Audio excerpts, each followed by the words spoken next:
I have had a theme going on with my podcast over the last 3, 4, 5 months where I've been interviewing a lot of people that have had some type of experience, or they're a psychic medium, or they believe in reincarnation, or they've had near death experiences, or they do or have been part of a past life regression.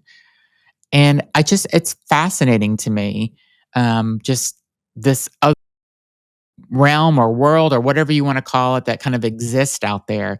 And it's changed my way of thinking about what happens when you die. And the people that I have met, and I went through a past life regression hypnosis with a woman named Myra Rath, and she did a job, and she brought me back to a different time or a different life that I had, two different lives that I had, and I remember it now like it was really part of my memory, and it just like she brought it back to the forefront of my mind. And people that talk about reincarnation, I never kind of really believed in reincarnation. I didn't believe at all that, you go to heaven, you go to hell and all that stuff. I never believed that. But I never really kind of believed in reincarnation until I started interviewing these people and getting more into it. And it makes sense. And then also whenever I took a mediumship class, because anybody can be a medium, and a psychic class I took, and I realized, like, okay, well, there are people that are on the other side. And so you don't just die and you're gone. Like, there's something that happens, like goes somewhere, or your soul or your energy or something like that. Whatever it is, like, it's when you die, you're not just gone. It's not just done. What you're living in, I think, is gone. And so I'm going to try to maybe cut down a little bit on how the paranormal guests that I have, but I've just been so fascinated by it. And my guest today, actually want to do another interview with him because I love talking with him. I think he's so interesting. The way I found him is that he did this 28 questions that he answered in a video on YouTube of people that had questions from some Facebook group about reincarnation and past life regression and doing mushrooms. Like, he went through and took 28 questions and he answered them all in this video. And all his answers were he's just a fascinating guy. He has his own podcast, and his name is Ian, and I just love talking with him. And he, was brought up in a very religious home, and then he went through, 10 years of being an atheist and not believing in anything. And now he believes in reincarnation, and just he's a fascinating guy. And I'm so glad I got to interview him.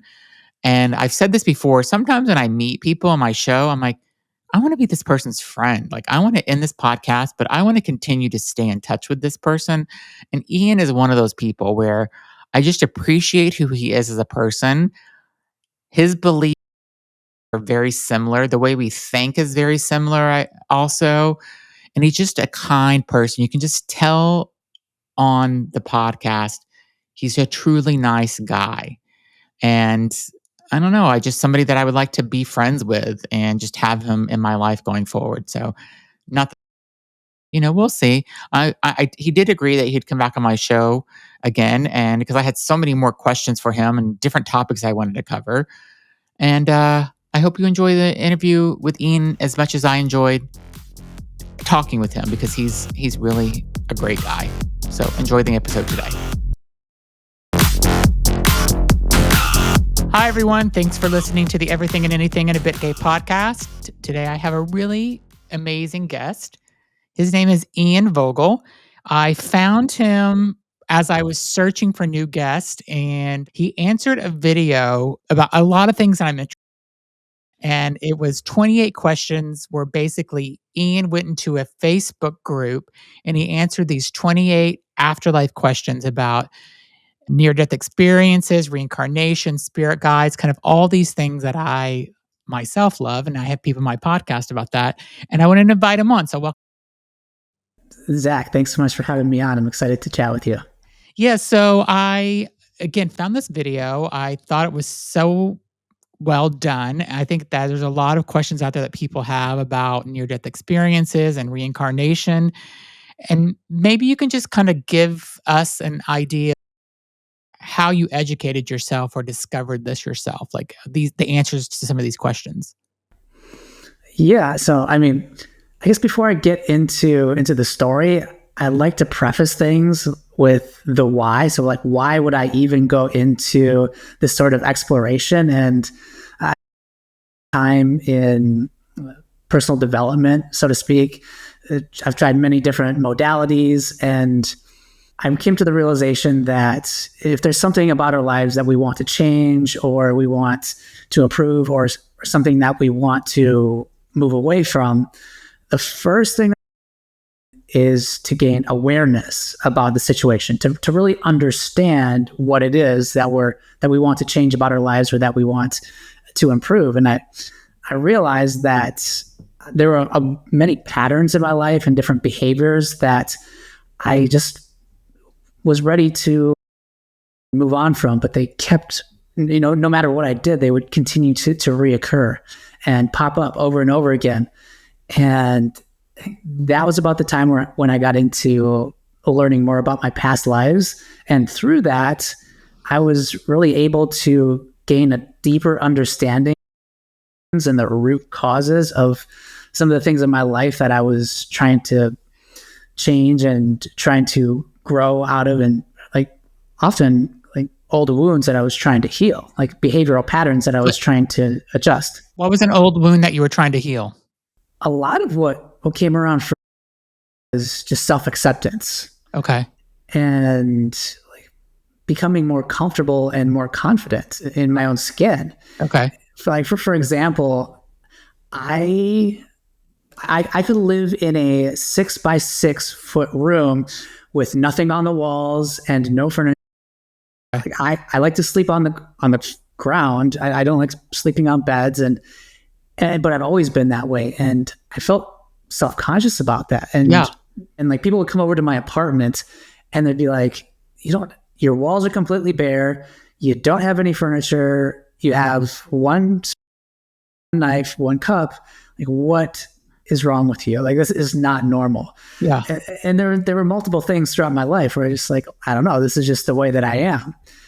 And through exploring my past lives and delving deeper into some of the experiences that I had on incarnation, it really started to paint a broader and more complete picture of who I am and why I am the way that I am. The reason I'm okay with eating beans and rice every single day and being totally cool with that, whereas it drives my partner crazy, is that I'm a monk for many incarnations and many lifetimes, and living in a small room with nothing on the walls, that just kind of became my comfort zone. And I was just always okay with that. And I actually gravitate towards that. And so by learning more about why I am the way that I am, I just became more accepting of myself and loving towards myself. And when I had that realization for me, I realized like, oh, everybody is going through this on some level in one way or another. So it also helped me to develop more compassion for exhibiting behaviors and living out patterns that didn't necessarily serve them. I realized like, you know what? They're not choosing to do this very likely. This is something that is just a remnants of something that they experienced prior, and they're working through it still. So what do you think? Well, first of all, I want to go back. Do you and your partner live together? Yeah. And do you still have that same like, one for, or have you like you're not as simpleized as before the two of you? Yeah. I mean, I was able to find a happy medium. Okay. And, figure out what works for me. And like, for instance, I still sleep on the floor. She sleeps in a bed. I sleep on the floor. Yeah. I still sleep on the floor because for one, I'm very sensitive. So I find that when I'm in really close physical proximity with somebody, the line and the boundary of where I end and the other person begins starts to get kind of blurry. Okay. Like, so for example, I could and be kind of weirded out or just have this like vibe, this energy that I don't like. What is this? I feel weird. So you kind of grabbed her energy in a way? Or like I'll say like, man, I don't know. I must have slept funny or I slept on my neck weird. She's like, yeah, I had this crazy dream about all this and this. I was like, oh, that is why I'm funky this morning. It wasn't actually me. It was whatever you were experiencing. I was picking up on it kind of peripherally. Yeah. And, when it comes to not sleeping in the same bed, like there were situations in the past where I would have forced myself to do necessarily on a deep level I wasn't really in alignment with. Okay. So understanding that, there is a part of me that just feels more comfortable and I just feel healthier and just feel better when I sleep on the floor. I no longer am trying to fit myself in situations that don't necessarily serve me. It's helped me to be more aware of what really works for me and to say, you know what, like it's okay if we sleep in different beds or if I have my own sleeping situation, because that's going to make me more productive and more present throughout the day. And like understanding of how to manage myself and am more willing to say yes when I need to say yes and say no when something isn't in alignment with my deeper desires. Yeah. So me and my husband actually sleep in separate beds, and it's because I'm a sleeper and he could sleep like in the middle of a highway and sleep. And he's so loud and moves around so much. And I need quiet, I need it dark, I need it cold, we need different environments. So I get sleeping like alone. I think it's know that our couples are actually sleeping separately now because just how people have bad sleeping patterns. So tell me, I think that the whole thing where we kind of started the beginning where you were interested in kind of past and you talked about you were a monk couple of times. How did you kind of discover how to figure out your past life regression? And I'll just start that off by also saying I had a woman named Myra Rath who actually took me through my past lives. And I don't know. I don't want to say I didn't. I don't want to say I always believe that there's a chance for everything. But now that she has done this, it's like a memory that she just brought back to me that was always there and that I just now remember. And the past lives that she brought me back, we only had an hour, so she only brought me to 2 or 3. Nothing that I never would have expected myself to be. And so tell me how you kind of figured out how to do this for yourself. So since I was little, I was having these experiences that it became abundantly clear to me at a certain point that the people around the same experience that I was having. Mm-hmm. And I felt really weird. Like I felt like there was something wrong with me, or like that I was doing something wrong. Like there was something inherently wrong with me.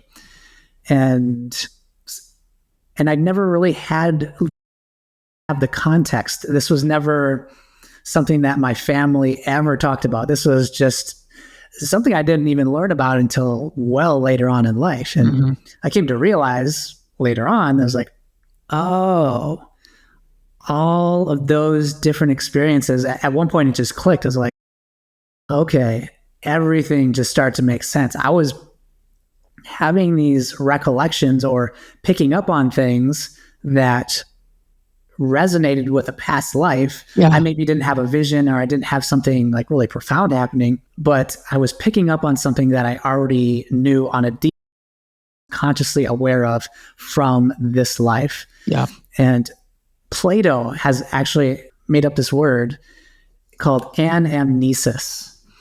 And the Greek word anamnesis is translated to English as the process of So it's not exactly remembering, but you're unforgetting.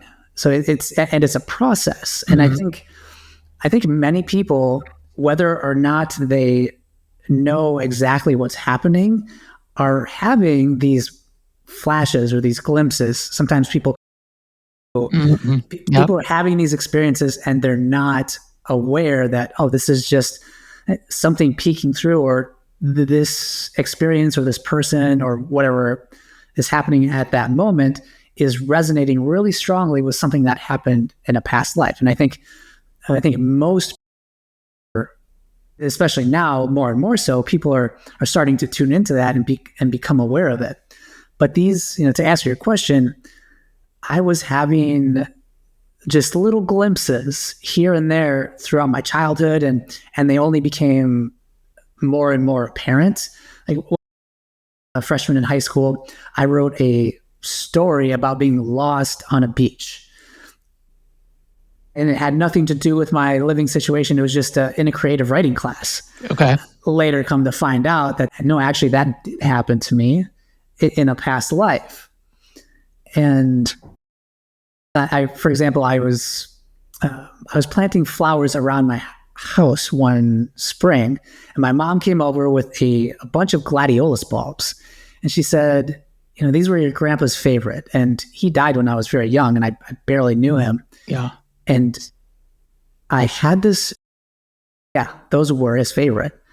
And it wasn't a thought, it came from somewhere else. And I just paused for a moment. It's like, okay, there's no way that I could have known that. Yeah. I'd never heard that before. There's no conscious way that I could have known that, but I knew it to be true.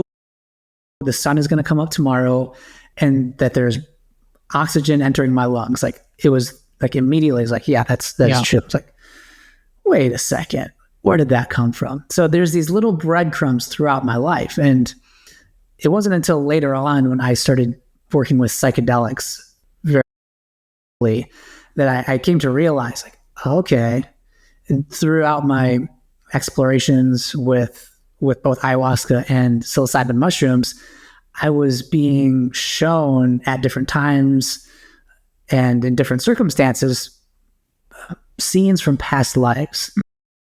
And that's really when things started to click. Like, okay, like they almost have a flavor to them. Like, it's really hard to explain, but there's a certain intangible quality when I have a past life remembrance start to bubble up that's closer to the surface. Mm-hmm. It's like, okay, there's something resonant that came from beyond this life that I'm close to, or this situation is similar to that, and now I can recognize it. But when I started really delving into and becoming consciously aware of the past life experience, and that it was an absolutely real phenomenon, and that I had been experiencing it my whole life, when I started to experience them regularly through working with psychedelics. Interesting. And so let me just, how do you bring yourself back, though, to see your past life? So whenever I did it, I had someone that hypnotized me, and she brought me back. I guess we spent like an hour and a half kind of doing it. How are you doing it? Are you doing it alone, or are you having somebody do it for you? So there's multiple different ways and different pathways to get there, so to speak. The way that I think about it is that, it's like a path. And the more you walk down it, the more accustomed you get to walking down that path, the better you know it, the easier it gets to walk. So for me now, it happens very easily, and I can do self-guided past life regression hypnosis if I want, and almost 100% of have an experience. And wow. You're set in setting, like how you're feeling emotionally, and if you're in a calm and relaxed environment plays a lot into that.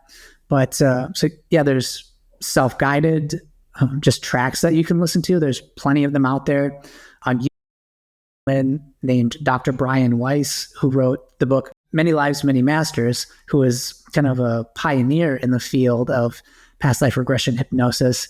He has a 35 minutes recorded thing recorded video you could access on YouTube entry point for me to where when I started doing it really intentionally and regularly was just using a video that I found on YouTube. And did it work for you the first time you did it? Mm-hmm. Worked Wow. for me the first time. And I think I just have a bit of a predilection to be able to access that space. I don't know if it's more easily, but it's a little bit more accessible to me. Yeah. I know some people it takes a few tries, but I've recommended that video to multiple people, and almost without a doubt, people will, after they try it, they'll come back to me and say, deep into a past life in a really detailed way, but they'll say, you know what, like it confirmed something, or like, it helped me to realize something, or it felt true. Yeah. So the self-guided hypnosis sessions and recordings is one way. You can also work with somebody. There's a couple of different modalities. QHHT, which is the modality developed by Dolores Cannon, quantum hypnosis healing technique. And there's some different varieties of that are named differently. BHQ, Beyond Quantum Healing. People have just developed their own style and their kind of own funky way to do it. At this point, I'm facilitating these past life regression hypnosis sessions with people. So I kind of have my own spin on it. And I trust that the people who are meant to work with me will, and people will at their own time find the right avenue to begin to walk that path on their own. So whenever I did mine, one thing I was a farmer in Oklahoma, which was not anything I would have kind of said. I was married to a woman. I had 2 kids. Was actually my husband in the past life. And the woman that did my past life regression, she basically said a lot of times the people that are in your life kind of follow you through your other lives. Have you noticed that as well?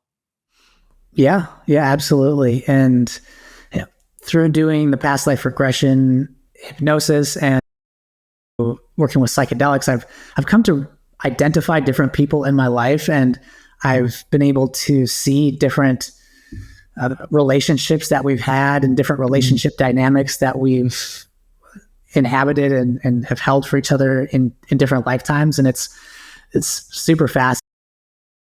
I have a memory of one of my most recent past lives of my current mother in this life sitting on my knee as my grandchild shortly after she was born. Yeah, I was my mother's paternal grandfather.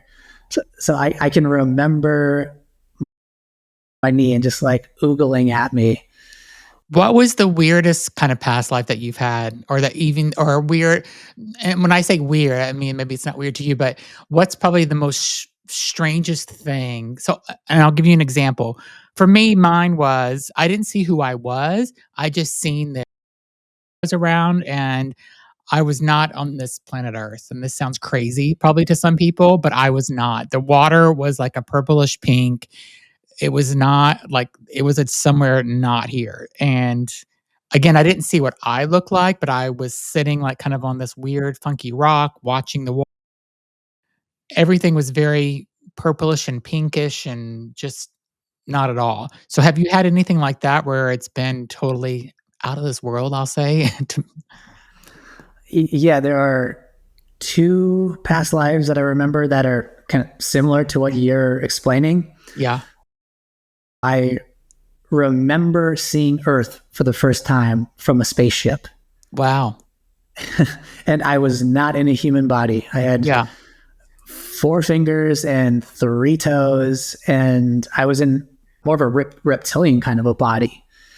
And this came up with somebody in a QHHT session where I was working with somebody and they brought me back. And even though I do have the ability to do this self-guided hypnosis, I found that working with somebody, it allows me to just fully let go. And I've been able to get more detail and have kind of more immersive experience being led by somebody. Yeah. But in that circumstance, I was able to kind of see the backstory and learn about how it came to be, how I came to planet Earth. And it's really fascinating. I actually recorded a video on my YouTube channel. I think it's called Coming to Earth.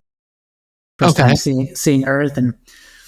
And to what you said, I also have a past life memory, and it was and this was one of the first things that ever came to me before I really got deep into it.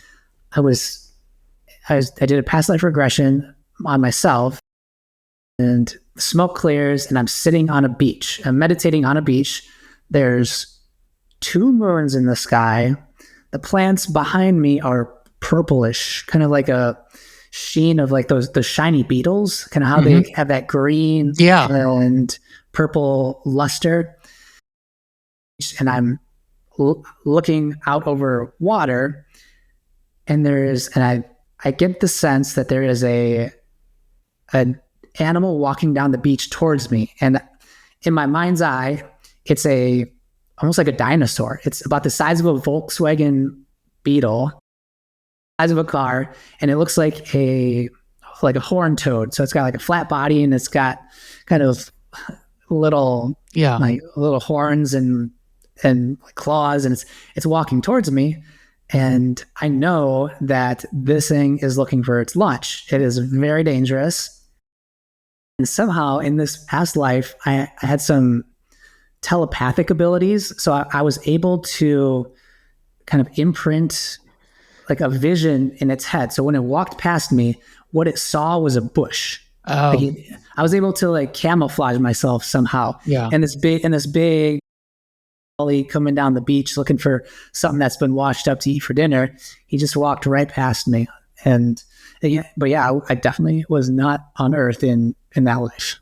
Do you know what you look like? Yeah. Well, I was like humanoid and like muscular, and I had dreadlocks. The civilization that I lived in, it was almost like the Avatar people. Like we were one with nature. We did have some technology, but it was very much in tune, and we just lived harmonious with nature. And so kind of very much like Avatar people. Yeah. Sounds like a better life than what we have here, though. Actually, so. It was interesting. It was, and I've found that so fascinating, and I've gone back to explore that multiple times just to like, what is that all about? Yeah. And so can you go back to life once you've gone there already? Yeah, yes, you can. And I typically don't. It's the way that I kind of perceive it. It's like watching a movie over again. Yeah. It's like, I'm not somebody who goes back and free watches movies over and over and over again. Then I move on to something else. So that's kind of how I perceive it. And like, I was able to pick up some more details, but after that, the first time I went there, I kind of had a gist for, what it was all about.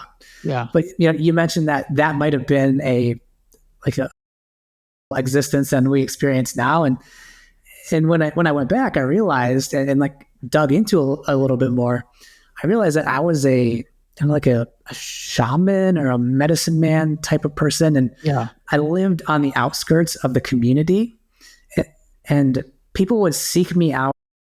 They had an issue of some sort, whether the loss of a loved one or some sort of traumatic incident or something was going on in their life that they needed help with. Yeah. Almost like a medicine man or a shaman that somebody would go into the jungle to see.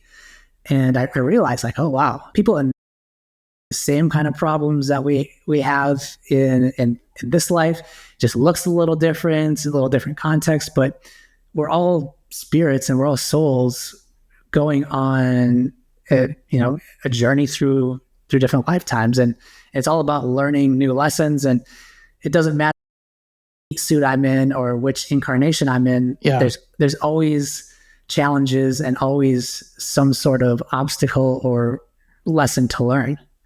What religion, did you have a religion growing up? I grew up in a Protestant Christian. Okay. My parents weren't super into it, but my aunts and my grandmother was. So I was brought to church quite a bit, and I did not resonate with the Protestant church, like having to stand up and read the hymnals and the hymnals, and it was a very, like, the community that I grew up in is very conservative white folks.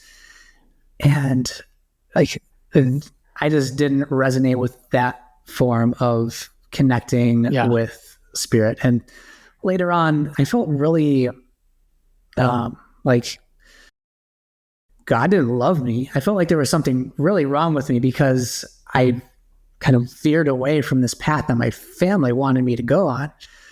Later on, through some of my experiences and understanding more about my history, my deep history, and some of the past lives that I've had, and with facilitating psychedelic ceremonies, like, I came to realize, like, no, like, my own expression of spirituality is much more like a traditional South American or indigenous style of connecting with spirit, and that's through song and dance and standing in front of a pew, singing out of a hymnal, but more of an active participatory sort of expression. So that was another wound that I was able to really come to terms with and help understand and heal, was this, like, called religious trauma from a religious upbringing. I was able to find peace with my own path and to recognize and realize, like,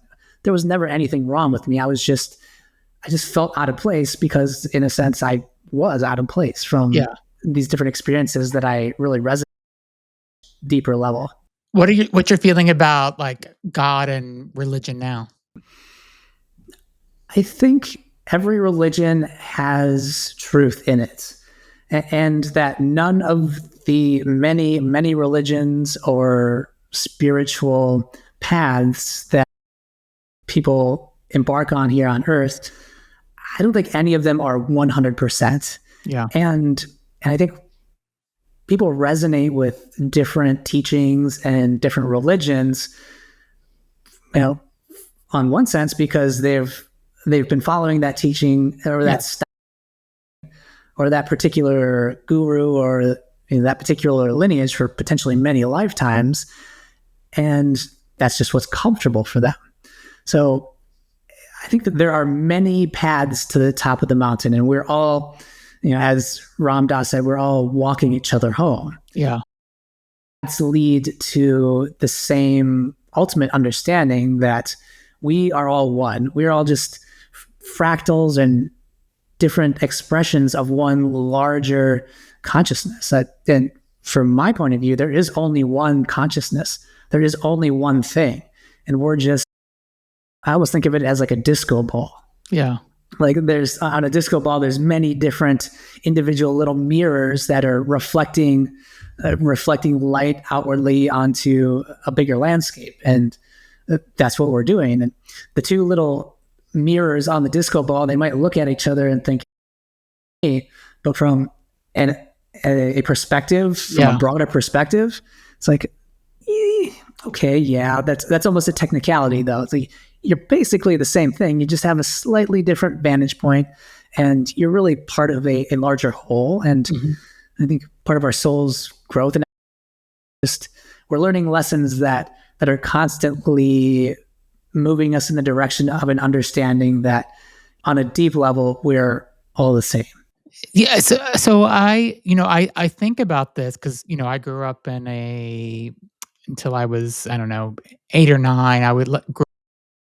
My grandfather was very religious. He was Church of God, Southern Baptist. It was very religious. But then when we moved from Illinois to Florida and we got away from my grandfather, where he didn't live there, my dad basically said, you can either go to church, continue doing whatever, or you don't have to. Like, he was, he was restricted from doing certain things, like going to a prom, doing things like that when he was growing up, because his father was so religious for it. So he did not at all enforce that on me and my brother.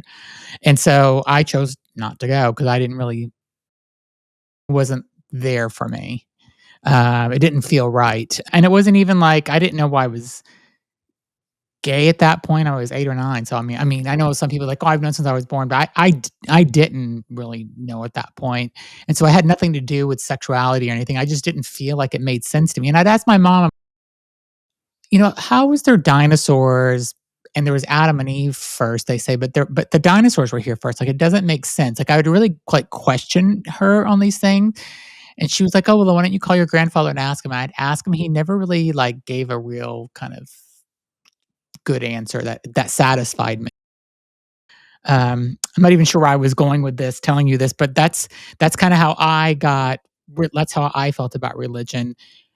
But what I was going to ask you is that I feel like a lot of people now are, you read the statistics and stuff, and a lot of people are, less people are now going to churches and things. There's less religious people in the world than there was, and a lot of, uh, and I think that maybe it's because people have the internet and they can explore and they can build their own,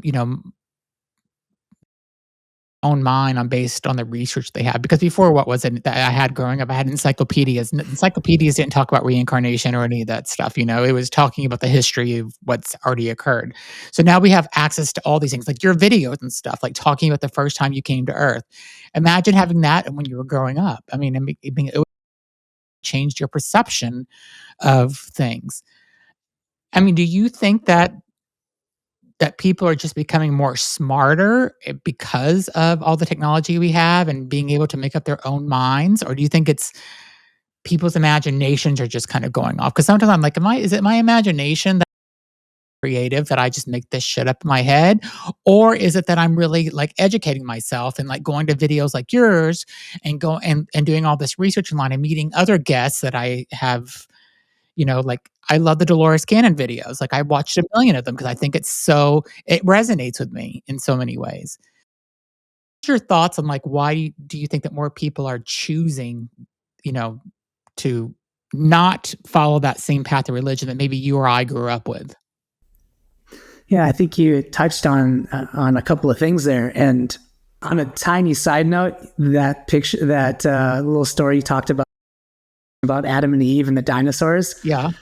I recently was going through some old boxes and I found a coloring book that my grandmother gave me when I was little, and it has Adam and Eve riding dinosaurs Oh, on it, and these biblical figures with dinosaurs. So maybe that's one possible explanation yeah. to it. Kind of funny, but Yeah. yeah. To answer your question,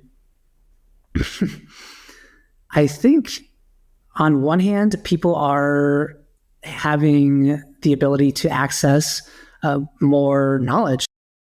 Internet, we have the ability to seek out different teachers and teachings Yeah. and just much more access to information.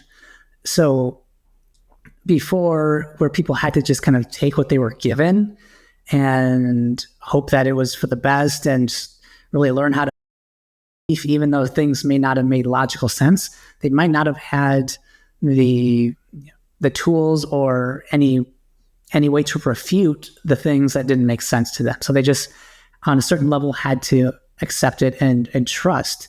And I believe that in situations like that, where like those things happen because we're learning a lesson about faith and learning how to trust. And so I don't believe that necessarily that those experiences that maybe don't resonate or maybe are challenging to get through, I don't believe damaging, but I do believe that even the most challenging experiences provide opportunities for us to do that deeper reflection and to come into greater alignment. When you think about reincarnation, how many times do you think there's a number of times that we come back, or do you think it's infinite, or do we make a decision when we don't wanna come back anymore? Like, what's your thoughts on that? I don't think it's infinite, but I think it's a lot more than most people think.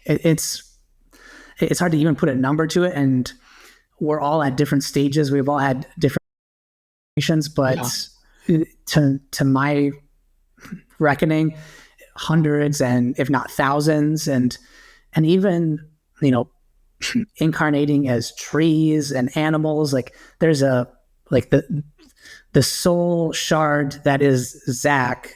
In order to get there were many human incarnations and then incarnations before that were preparing you for the human incarnation. That's preparing you to be Zach now. That's preparing you to be, whoever you're going to be in the future, the version of yourself that's no longer Zach and still maintains the same soul essence.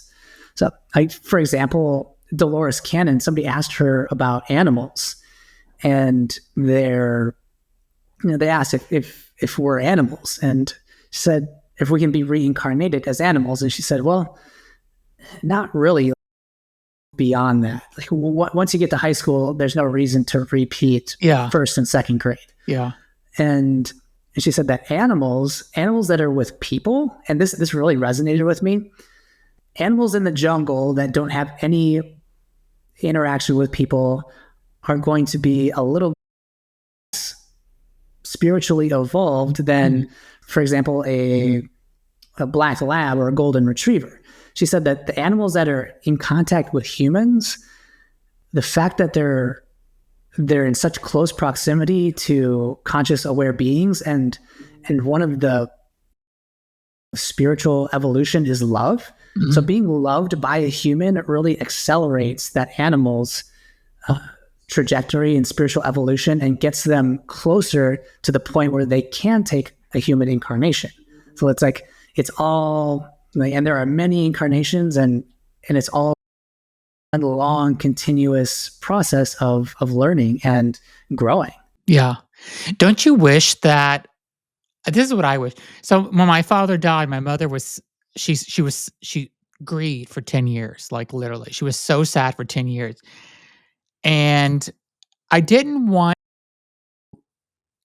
she knows how I feel about religion. Like, I don't believe in religion the way that traditional religion is. And I wanted her just to understand somehow that one day she will be back with my dad, but it's not necessarily that she's going to be an angel in heaven with him or whatever. That's not what it is. I took this mediumship psychic class, and whenever I started talking to her about the things that I was learning in there about with spirit and stuff, I feel like something clicked with her where she like understood that one day, like, she will be with him, but it's not the same way that she thinks. Not that she would admit that now. I've like challenged my mom on religion so many times. Like, Mom, do you really believe there's a God the way that you were raised to it? And I've stopped doing that because I want her to believe in whatever she wants to believe in. But I just think that if people really like understood this or like had a more open mind about it, it's not as scary to die. Not that I want to die, but it's just like, I'm not, since I've been exposed to this, I'm not scared to die like I was maybe 5 years ago or whatever. So I don't know if that makes sense, but because I think, okay, you die, you go in the ground, that's it, you're dead, your life is over, you never, you're done.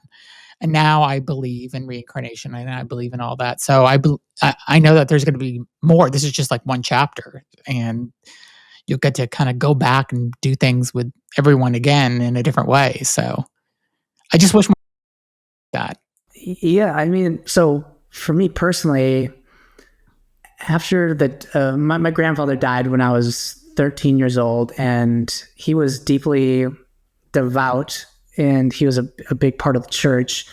And I could not wrap my head around, come to terms with, if there was a God, how did he take my grandfather this way? And my grandfather died in a sudden, very unexpected accident. It was a shock to the whole family.